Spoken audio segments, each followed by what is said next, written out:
My name is Rick Erdley. My wife and I are from Idaho in the United States. We've been in Panama for 5 years. We came to Panama in 2009 just planning on a vacation. Once we'd told friends that we were coming to Panama, we learned that a former neighbor was building a house in Panama, and a friend of a friend had a house in Panama. And so we changed our vacation plans and made it a trip to look at real estate. So we rented a car for 3 weeks and drove all over west of the Panama Canal looking at real estate. We came back the following year, did the same thing, and looked at places that we missed on the previous trip. And then on our first trip, there's a house 2 lots down that we rented for a few days, and we were really enchanted with the beach here and with Panama, and this part of Panama in particular. We subsequently had gone to South America to look at that as a possible retirement location, and we were looking at Costa Rica as a possible location when the lot that we're sitting on now came available on the internet, and so we canceled Costa Rica and flew down here and bought this lot in 2013. We checked Boquete, we looked at Bocas del Toro, we looked at Pedicey and the Azuero Peninsula. We'd spent most of our life living in the mountains in Idaho, where we had 4 or 5 feet of snow every winter. We decided, having lived in the mountains, we wanted to live on the beach for a while, so we traded snow for sand. Building a house in Panama is a challenge. We came down with plans from the U.S. We ran into some issues with a contractor who was not Panamanian, by the way. He was from outside of Panama, who took some money from us, and we ended up with starting over. We'd had plans for a much larger home, and so we scrapped those and found an architect in David and started anew with the plan that you see here. It took about a year with the architect to develop the plans, and then it took 9 months to build the house.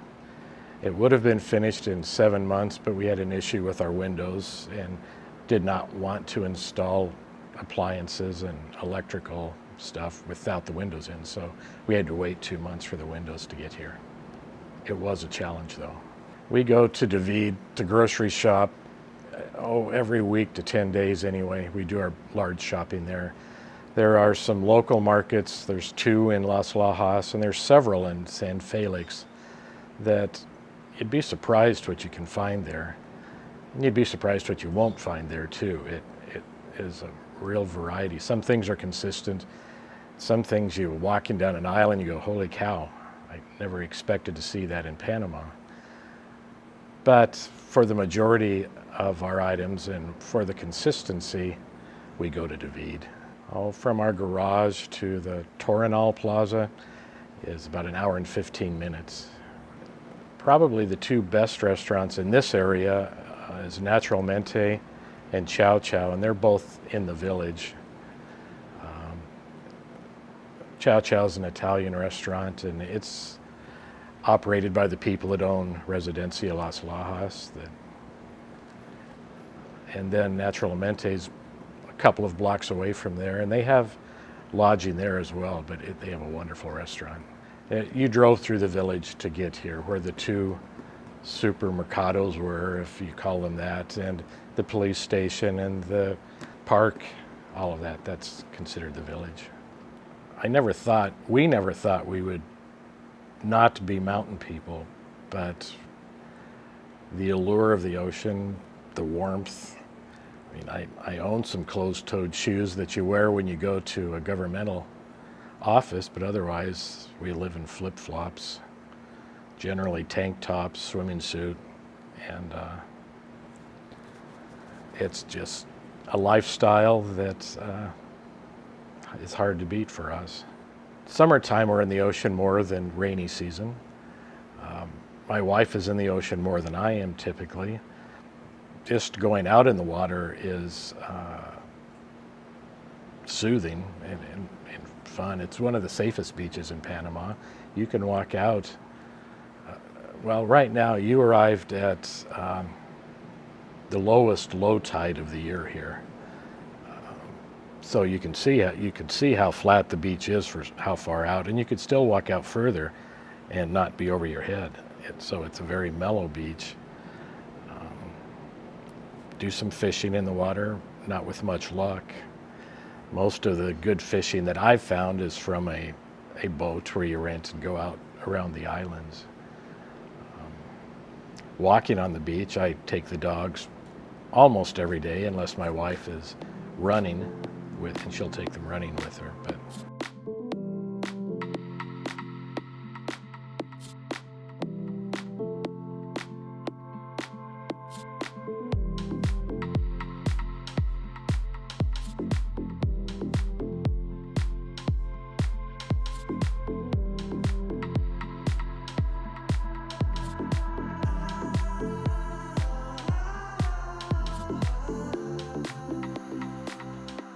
well, we stayed there frequently when we were coming down before we moved here. So we'd spend a lot of time there. I think it's a great little resort. Great bar. You can sit there and stare out at the ocean, and management there is friendly. I think it's a very nice place. Hi, good morning. My name is Javier Rodriguez and I work in Las Lajas Beach Resort.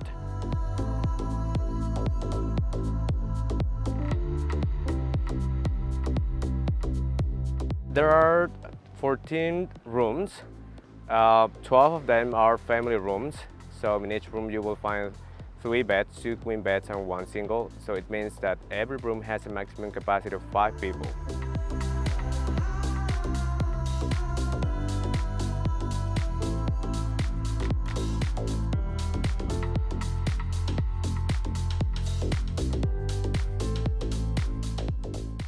And the other 2 rooms are suites.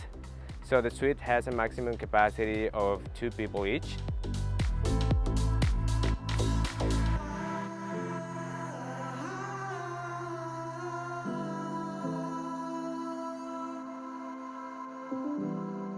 They have a beach front view as well.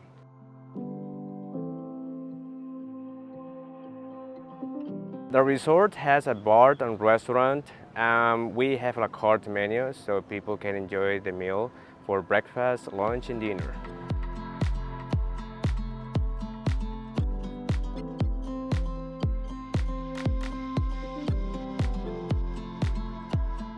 We are located in front of the beach, so when you arrive to the hotel, you will enjoy with a great view. So you may enjoy the beach, and you can walk immediately and see the great about related to the ocean.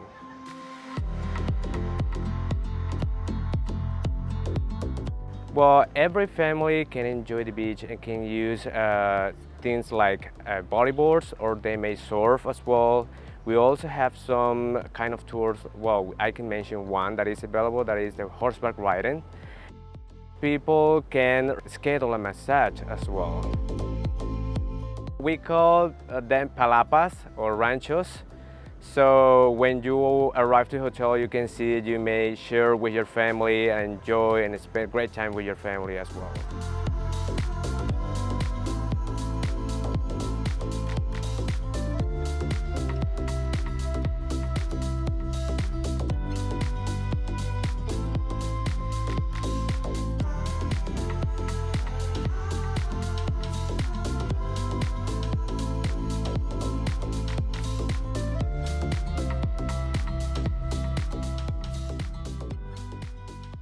The cab drivers hate driving down this road, so you can call a cab, but you never know how long you might wait for it. It's good to have a car.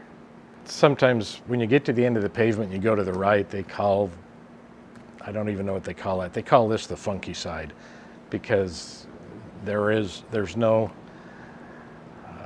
homeowners association. There's nobody overlooking what you're doing with your property. I mean, everybody takes care of their property, but you've got small houses here, you've got larger houses.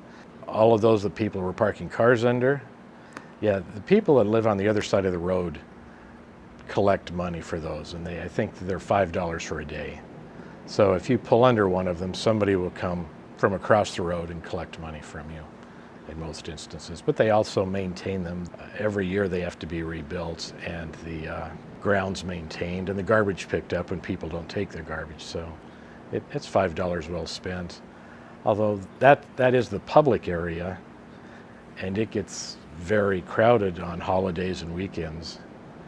We're fortunate that we're far enough down that we have a pretty nice beach, quiet beach. And there are, as you go down the beach, or even this way too, they're private, but I don't even know what the costs are. There's small cabins further down that you can rent, or you can pay a day pass and hang out on the beach there. And pre-COVID, there were restaurants at those places. I don't know right now if they've reopened or not. Well, there is a salute right in the village. And if you had something, I've had friends who are woodworkers that have cut themselves seriously. They walk in and they get stitches and they get attended to, and they have to go back every day for a week or 10 days to have the bandages changed, and there's no cost for that. There's a hospital in San Felix. It's actually directly across the highway from where you turn to get here. Our experience with it is kind of marginal. If you were really sick, go there. But otherwise, we get most of our medical services in David, either Cherokee Hospital or May Lewis. We go to Boquete frequently. We're fortunate to have met some great people up there. We go to Panama City. Again, pre-COVID, we'd go every 4 months or so and stay 2 or 3 days. There's great restaurants there, so we like to do that. We have friends in Bocas del Toro, so we hope to go that direction. We like to go to Costa Rica. So yeah, we explore. From here, it takes right at 2 hours to get from our garage to Boquete. It's about 4.5 hours to Bocas del Toro, to the boat launch. It is, if you don't stop on the way, it's 4 hours and 45 minutes to 5 hours, depending on traffic, to get to Panama City. So everything's within a half day's drive comfortably. It's 2 hours to the border of Costa Rica too, so.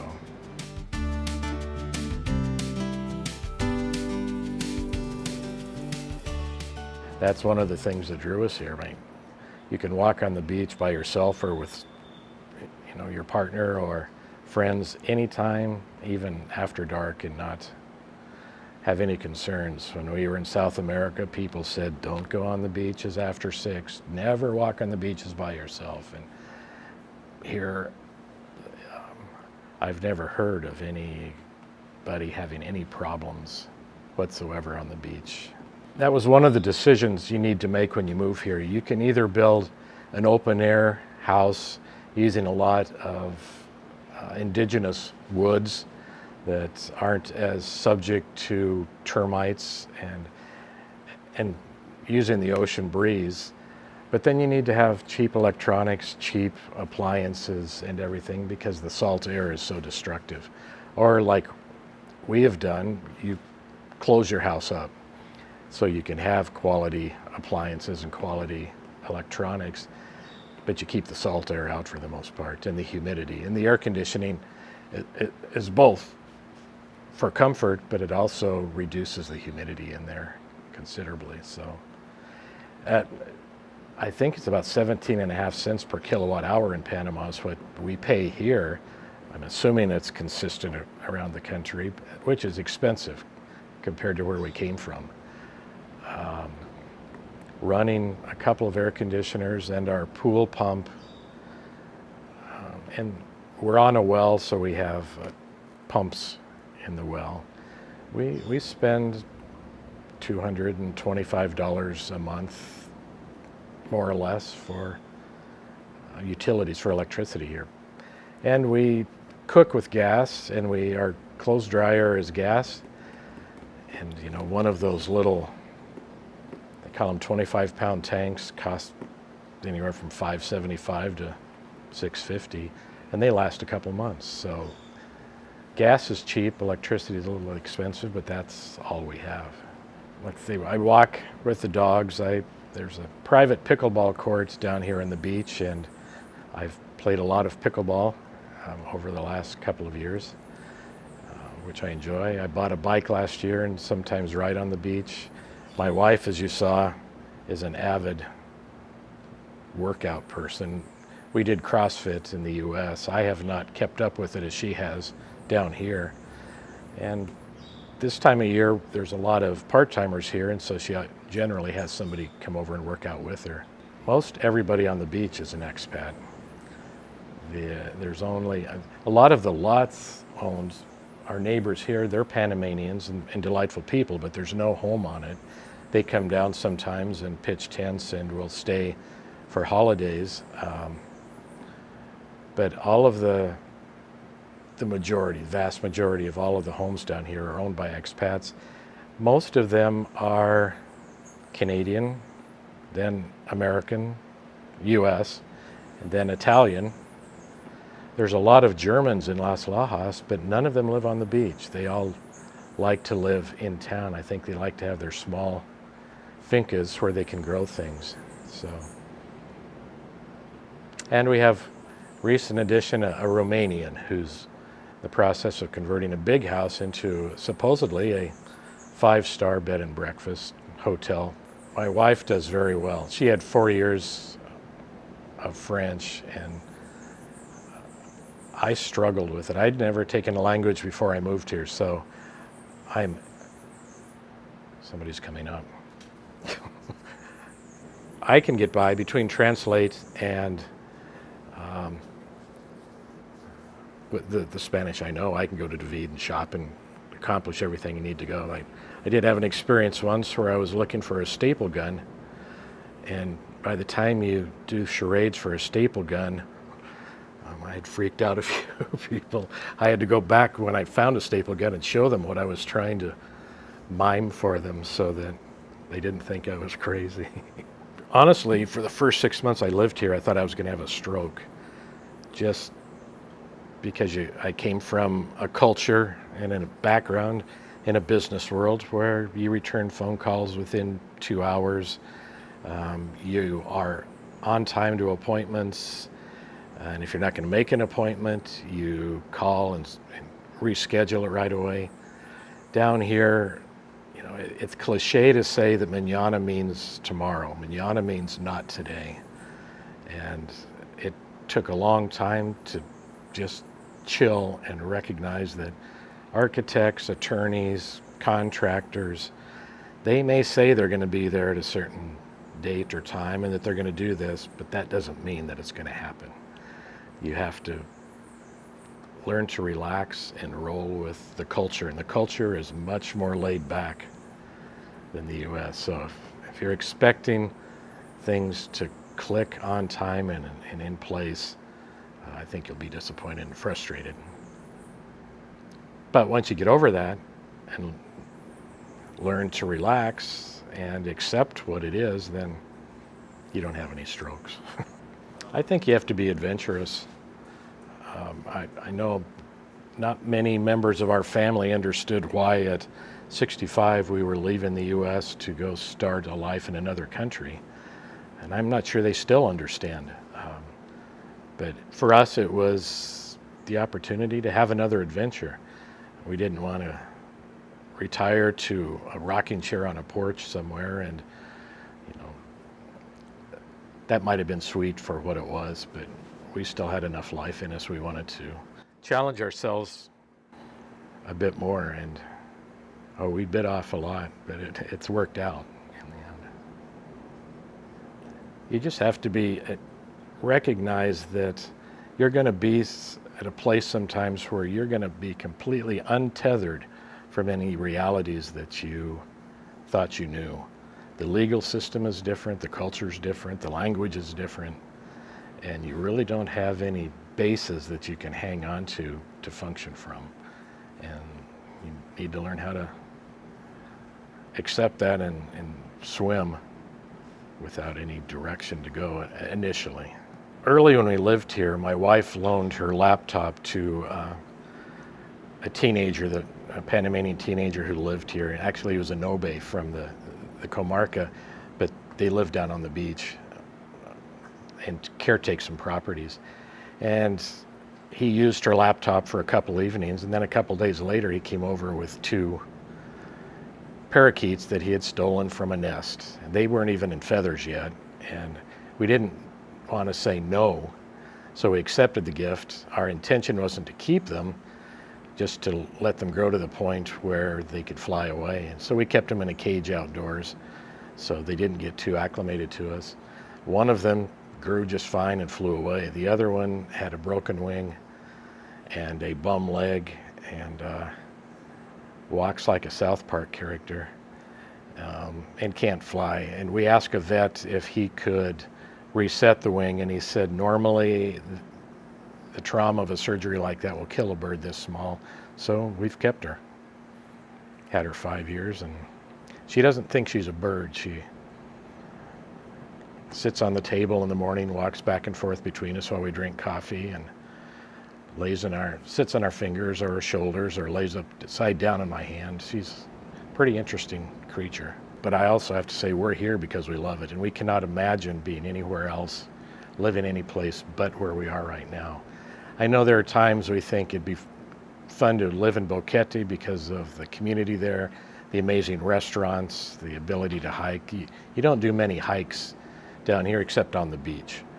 There just aren't the opportunities. But at the end of the day, we're always grateful we're here.